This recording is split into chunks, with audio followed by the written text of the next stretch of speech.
Olá, bom dia. Hoje vamos falar do que é diversificar e já devem ter ouvido falar disto relativamente a investimentos e que era uma arma mágica contra perdas e hoje vamos perceber porquê e se é verdade ou não. Portanto, nós sabemos que quanto mais diversificado, ou seja, quanto mais variada uma população é, menor risco existe, por exemplo, de uma infecção se espalhar rapidamente pela população e causar grandes danos. Porquê é que eu digo isto? Porque a diversificação nos investimentos funciona exatamente da mesma forma que um sistema imunitário poderia funcionar numa população. E porquê é que isto é importante? Muito bem, imaginemos, você só tem um investimento que é a Amazon. Vocês decidem que a Amazon é a única coisa que precisam de comprar e que vai crescer e que eventualmente vos vai pagar dividendos, ou não, e que bastando investir todos os meses ou tudo o que vocês tenham ou a vossa herança na Amazon, quando se reformarem vão poder ser milionários.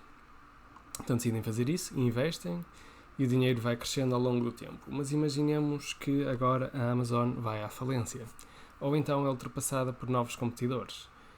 E então, o que é que acontece ao vosso dinheiro? Bom, ou fica extremamente reduzido ou acabam por perder todo o dinheiro que vocês tinham investido.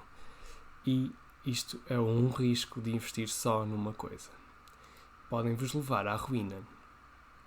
Mas agora vocês pensam, bom, e então, mas há solução para isso? Bom, imaginem, vocês podem na mesma investir na Amazon ou em empresas que vocês analisem profundamente e que gostem, e ao mesmo tempo investir no mercado inteiro, ou em partes do mercado, ou noutros produtos, sem ser ações, como bonds e commodities. Então o que é diversificar? É uma estratégia em que inclui múltiplos tipos de investimento no mesmo portfólio, evitando irem à ruína só porque acham que a Amazon vai ser brutal. Ou outro tipo de investimento.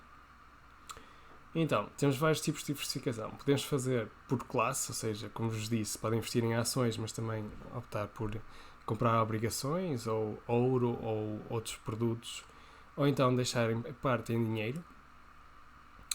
E podem fazer isso usando o vosso broker ou investindo noutras coisas sem ser ações, como casas. Neste caso, este portfólio está demasiado amarelo, é um risco.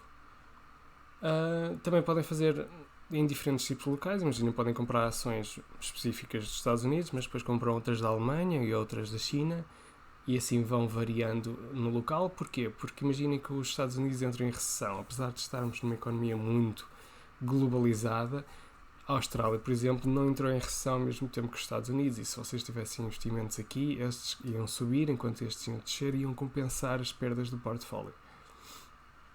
Tipos de diversificação também pode ser em relação ao tipo de ação. Há ações que estão muito desvalorizadas e vocês esperam que o mercado corrija essa desvalorização, ou então são ações que têm um crescimento muito rápido, vocês querem apanhar a crista da subida dessa ação, e eu vou explicar num vídeo mais à frente.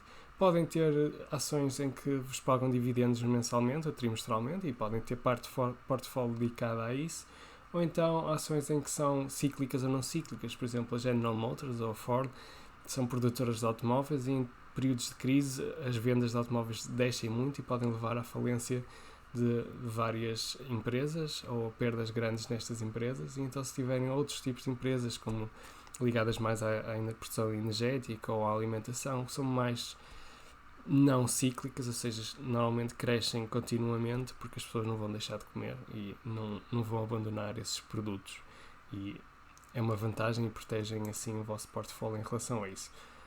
Quais são as vantagens da diversificação? Como disse, reduz o risco de irem à falência porque estão espalhados por vários produtos e se um for abaixo os outros acabam por compensar. Acaba por defender também contra a volatilidade, como vos disse, há empresas que descem muito, outras mantêm-se e isso ampara o vosso portfólio e acaba por a longo prazo compensar tendo mais retornos. As desvantagens é que a curto prazo os retornos podem ser menores, porque se não investirem tudo na futura Amazon não apanham um crescimento que poderia ser astronómico, porque acabam por investir noutras coisas, não é? E não apostam tudo numa, mas lá está, é um risco enorme apostar só numa coisa. acaba por consumir mais tempo estar a gerir vários tipos de investimentos, principalmente se forem investimentos em casas, em que sejam vocês os donos e estejam a gerir pessoalmente essas casas. Acabam por ter mais gastos em comissões porque acabam por comprar diversas coisas em vez de comprar de uma só vez uma coisa. Claro que estas duas partes podem ser em parte compensadas pela existência de ETFs. A Vanguard é uma das fornecedoras desses fundos em que acabam por investir em tudo ao mesmo tempo se quiserem. E pronto, é este que eu tenho a dizer esta semana e muito obrigado.